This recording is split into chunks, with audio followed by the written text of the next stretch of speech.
FHC dan LBHNIL dampingi hukum penyandang disabilitas. Festival Rakyat sulap lapangan Agatis jadi lokasi kuliner malam.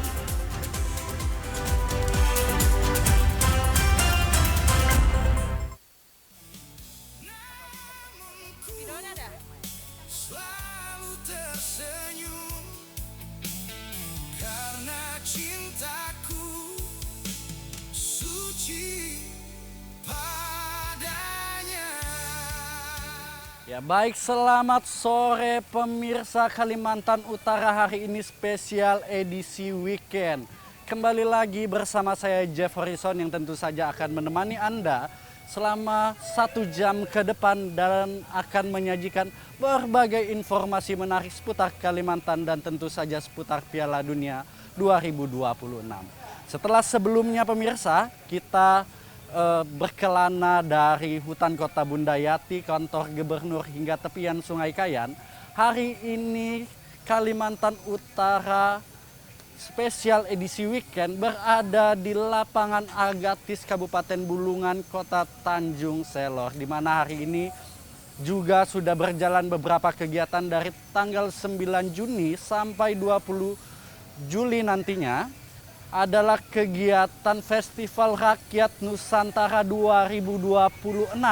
Di sini juga menyajikan berbagai jenis UMKM untuk Anda pemirsa dapat kunjungi dan juga berbagai perlombaan yang bisa Anda ikuti. Dan sepertinya tentu saja nanti malam juga Anda dapat menyaksikan pertandingan final Mobile Legends dan juga akan disuguhkan penampilan menarik dangdutan pemirsa untuk Anda. Dan sebelum kita semua menikmati dan menggali lebih dalam bagaimana situasi dan kondisi di lapangan Agatis pada hari ini, izinkan saya membacakan satu berita pertama untuk Anda pada hari ini. Berita pertama yaitu, meski belum genap 1 tahun menjabat, Kepala Kepolisian Daerah Kalimantan Utara kembali berganti. Dari Irjen Pol Jatiwiyoto Abadi SIK kepada Irjen Pol Agus Wijayanto SIK SHMH. Dalam upacara yang berlangsung hikmat di Mapolda Kaltara, Tanjung Selor, Jumat siang. Berikut liputannya untuk Anda. Tongkat kepemimpinan Polda Kalimantan Utara secara resmi diserahkan dari Irjen Pol Jatiwiyoto Abadi SIK kepada Irjen Pol Agus Wijayanto SIK SHMH. Upacara diikuti pejabat utama Polda Kaltara, para Kapolres jajaran, personil kepolisian, serta bayangkari. Pergantian pimpinan ini menjadi bagian dari dinamika organisasi Polri dalam rangka regenerasi kepemimpinan dan penguatan pelaksanaan tugas kepolisian di wilayah Kalimantan Utara. Usai pelaksanaan upacara, suasana berubah menjadi penuh haru. Keluarga besar Polda Kaltara memberikan penghormatan dan melepas keberangkatan Irjen Pol Jatiwiyoto Abadi beserta istri yang akan melanjutkan pengabdian di Sumatera Barat. Hadir pemandangan yang menarik perhatian. Puluhan pengemudi ojek online mendatangi Mako Polda Kalimantan Utara untuk memberikan ucapan selamat jalan kepada Irjen Pol Jatiwiyoto Abadi. Suasana hangat dan emosional tampak mewarnai perpisahan tersebut. Kehadiran para pengemudi ojek online ini menjadi simbol kedekatan yang terjalin antara kepolisian dan masyarakat. Tim Liputan TVRI Kalimantan Utara dari Bulungan melaporkan.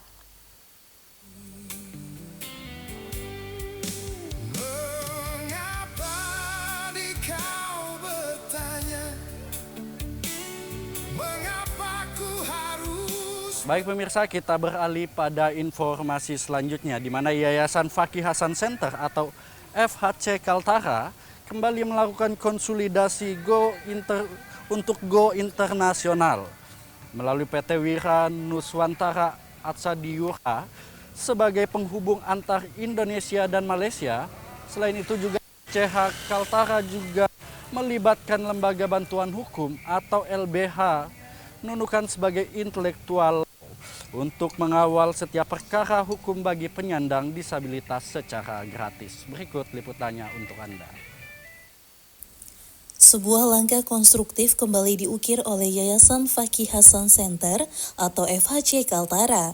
Setelah menunjukkan kiprahnya di bumi benua Anta, kini FHC Kaltara tengah berupaya menjaring dan memperjuangkan hak penyandang disabilitas hingga ke negeri jiran Malaysia. Guna mewujudkan program tersebut, FHC Kaltara melibatkan PT Wira Nuswantara Ashtadi Warna melalui media1kaltara.com yang telah terintegrasi dan memiliki jaringan dengan sejumlah pihak di Malaysia. Selain itu, FHC Kaltara juga menggandeng LBH Nunukan Intellectual Law atau NIL dalam mengawal setiap perkara hukum yang dihadapi oleh kaum disabilitas. Kolaborasi ini ditandai dengan penandatanganan perjanjian kerja sama yang digelar di Rumah 1 Kaltara Kabupaten Nunukan. Acara ini ditandatangani langsung oleh Ketua Yayasan FHC Hasanuddin, Direktur PT Wira Nuswantara Ashtadi Warna Alam Syah, serta Ketua LBH Nunukan Intellectual Law Hanisa. Pendatanganan turut disaksikan oleh Ketua Perkumpulan Penyandang Disabilitas Indonesia atau PPDI Nunukan, Gerakan untuk Kesejahteraan Tunarungu Indonesia atau Gerkatin Nunukan, serta sejumlah penyandang disabilitas setempat. Ketua LBH Nunukan Intellectual Law Hanisa mengungkapkan bahwa penyandang disabilitas kerap mengalami perundungan akibat stigma negatif. Mereka juga rentan mengalami tindakan kriminal seperti pencabulan, pemerkosaan, hingga pemukulan. Ironisnya, selama ini mereka kesulitan mencari tempat untuk mengadu. Melalui kolaborasi ini, LBH NIL siap memberikan pendampingan hukum secara gratis. Jadi sebelumnya kami juga pernah mendampingi yang disabilitas. Jadi dengan adanya ini mungkin kami lebih banyak lagi membantu teman-teman dari disabilitas. Jadi nanti bantuan yang diberikan secara cuma-cuma nih ya? Ya, jadi bentuk bantuan kami nanti baik itu dia sebagai korban ataupun dia sebagai tersangka atau pelaku, itu kami akan bantu. Jadi secara cuma-cuma. Sementara itu, Direktur Utama PT Wira Nuswantara Ashtadi Warna, Alam Syah menyampaikan, nota kesepahaman atau MOU ini mengatur peran masing-masing pihak. Yayasan FHC fokus pada pendampingan sosial, LBH NIL memberikan pendampingan hukum, sementara PT WNA sebagai rumah media akan hadir sebagai penyalur informasi sekaligus penghubung kepada pihak-pihak di Malaysia. Membuka komunikasi dengan pihak Malaysia. Kebetulan kaltara.com mempunyai kerjasama media di sana. Akhirnya dengan kerjasama media ini mempermudahkan kami untuk menelusuri rekan-rekan disabilitas dari Malaysia untuk melakukan pertemuan di perbatasan Indonesia dan Malaysia, tepatnya di Sebatik. Secara teknis akan dibahas ulang. Ketua Yayasan FHC Kaltara Hasanuddin menambahkan, fokus perlindungan hukum bagi anak berkebutuhan khusus atau ABK dan disabilitas ini juga diwujudkan melalui rencana kolaborasi bersama Konsulat Republik Indonesia di Tawau, Malaysia. Targetnya program ini bisa terrealisasi bertepatan dengan momentum Hari Disabilitas Internasional pada Desember 2026 mendatang. Kami memilih MOU dengan kedua lembaga ini karena memang sangat bermanfaat untuk disabilitas, baik di Nunukan sendiri maupun di Kaltara. Bahkan kita berharap nasional dan internasional kedua lembaga ini bisa memberikan dukungannya kepada disabilitas. Meski bergerak atas inisiatif swadaya dan dukungan dunia usaha, Hasanuddin menegaskan gerakan ini tetap mendorong kolaborasi yang kuat dengan pemerintah daerah demi mewujudkan Kalimantan Utara yang ramah disabilitas. Ahmad Albar dari Nunukan melaporkan.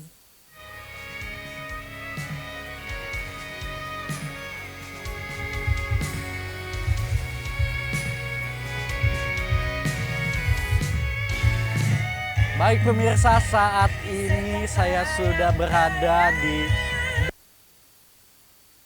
TVRI Stasiun Kalimantan.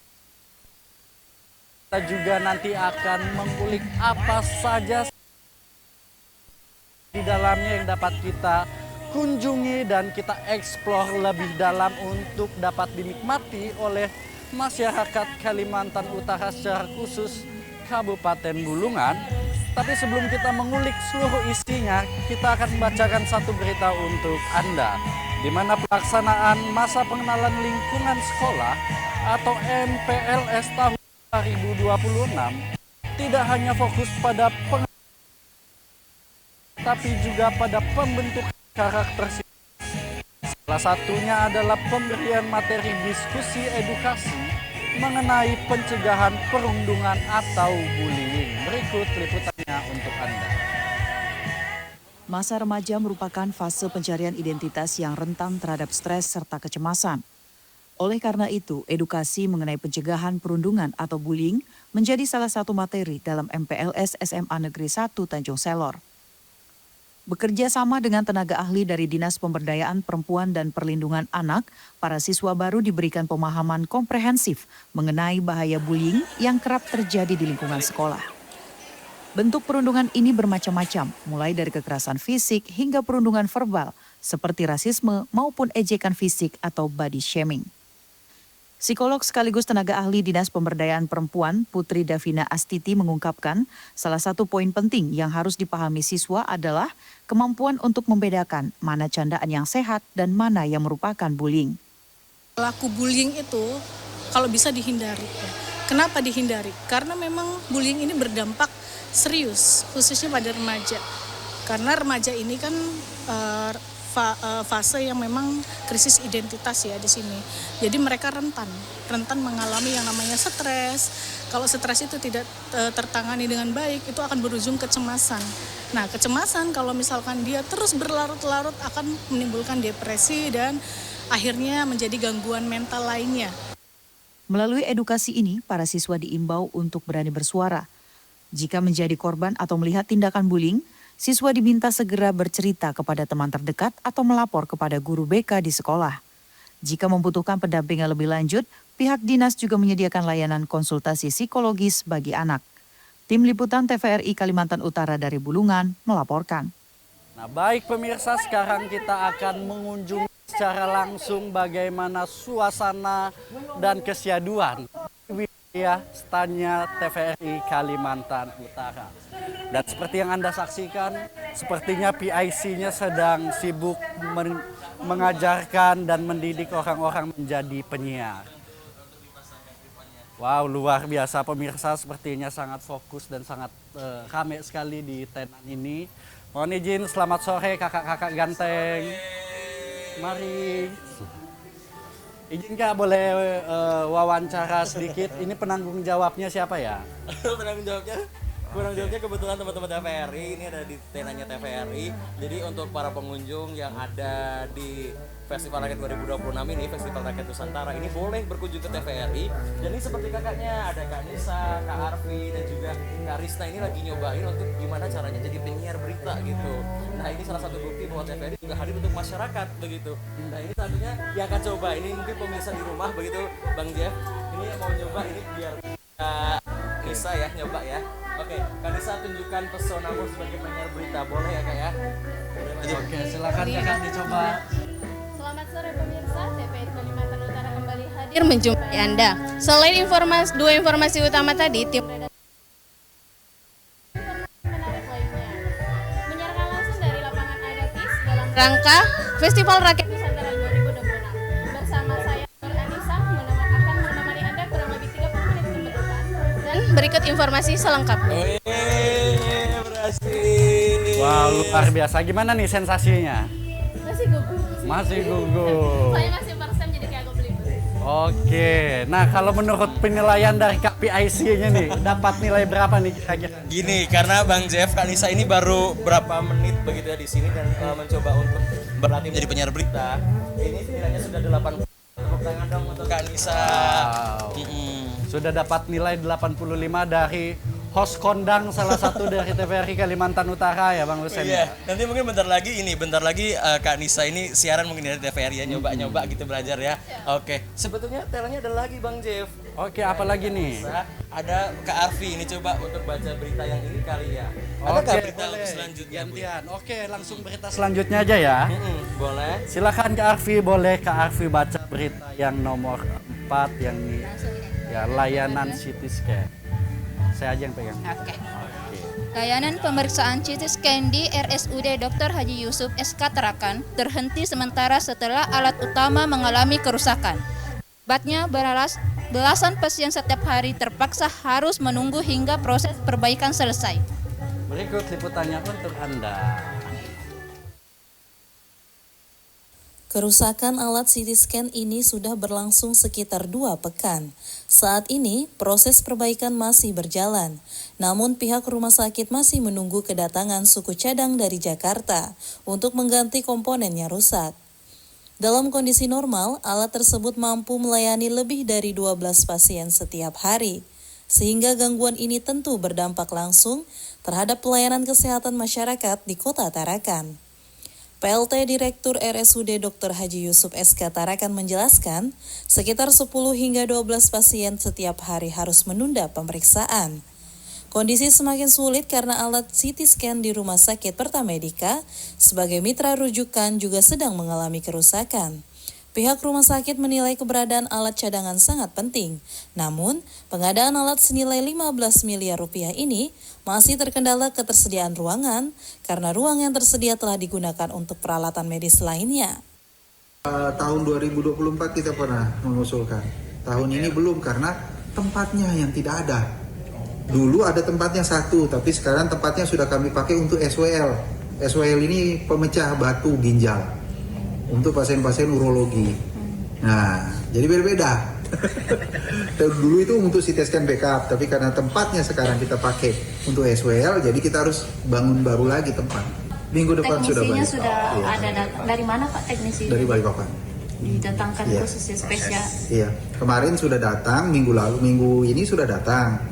Sudah datang ngecek alat, ternyata ada alat yang harus diganti. Nah, itu menunggu. Beli lagi ke alatnya atau apa? Alatnya nunggu dari Jakarta.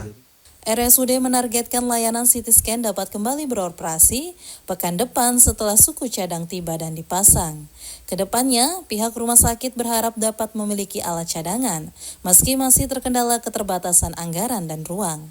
Siti Hardiani dari Tarakan melaporkan.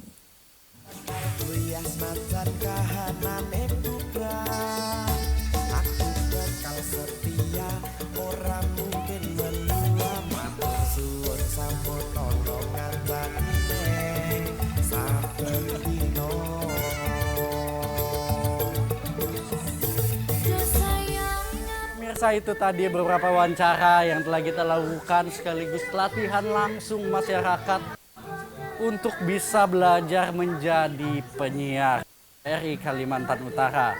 Dan tentu saja memang sensasinya cukup berbeda ya pemirsa ya ketika kita bicara di depan publik ataupun di depan kamera. Dan selain itu pemirsa, kita juga review berbagai hal menarik di standnya TVRI Kalimantan Utara.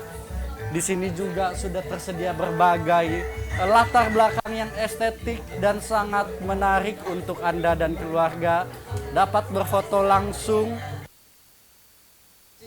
Berbagai kegiatan Anda selama berkunjung ke hutan, ke lapangan Agatis. Dan di belakang saya juga ada ini 3 orang yang juga sedang menjaga tenan. Dan kita penasaran nih apa sih yang mereka bertiga lakukan. Kita wawancara saja pemirsa. Nah, halo kakak-kakak, lagi apa nih kakak? Oh iya, kita di sini lagi jagain stand TVRI. Oke, apa nih yang dipromosikan di stand TVRI ini? Kita prosein program-program yang ada di TVRI Kak. Kebetulan juga ada salah satu tenan di sebelah sana kita nyediain untuk masyarakat yang datang buat latihan menjadi penyiar gitu. Wow, apa aja sih program-program yang disiarkan sama TVRI ini yang akan dipromosikan pada hari ini Kak? Oke, mulai dari hari Senin itu biasanya ada Kaltara Bicara, kemudian hari Selasa ada acara Prismatik. Kemudian Rabu itu juga ada acara Kaltara Bicara ya Mas. Kemudian hari Jumat itu biasanya kita juga ada program Mutiara Hati. Kemudian di hari Kamis itu ada SIP, perkara ini, sehat itu perlu. Kemudian di setiap hari jam 4:30 sore itu ada ke Kalimantan Utara hari ini gitu. Oke, keren banget. Full ya programnya TVRI selama 1 minggu ya. Luar biasa. Nah dari kakak sendiri ini apa lagi nih yang bisa kita ulik dari TVRI Kalimantan Utara pada hari ini nih? Oke, tentunya kita juga nggak bosan-bosannya ya promosiin tentang keseruan Piala Dunia. Yang kebetulan TVRI menjadi official broadcaster dari Piala Dunia 2026. Dan jangan lupa juga nih untuk seluruh masyarakat Kaltara yang ingin nobar langsung aja datang ke lapangan Agatis Tanjung Selor. Tentu saja bersama TVRI Nasional, TVRI Sport, dan TVRI Kalimantan Utara. Wow, keren banget. Terima kasih kakak-kakak sudah bersedia diwawancara dan semoga TVRI terus melayang jauh untuk Indonesia yang lebih baik. Dan baik pemirsa, itu tadi beberapa wawancara yang bisa kita lakukan bersama rekan-rekan dari TVRI. Sebelum kita mengulik lebih dalam lagi apa saja yang ada di lapangan Agatis dan apa saja yang bisa kita nikmati pada sore hari ini, jangan kemana-mana, tetaplah bersama kami setelah pariwara berikut ini.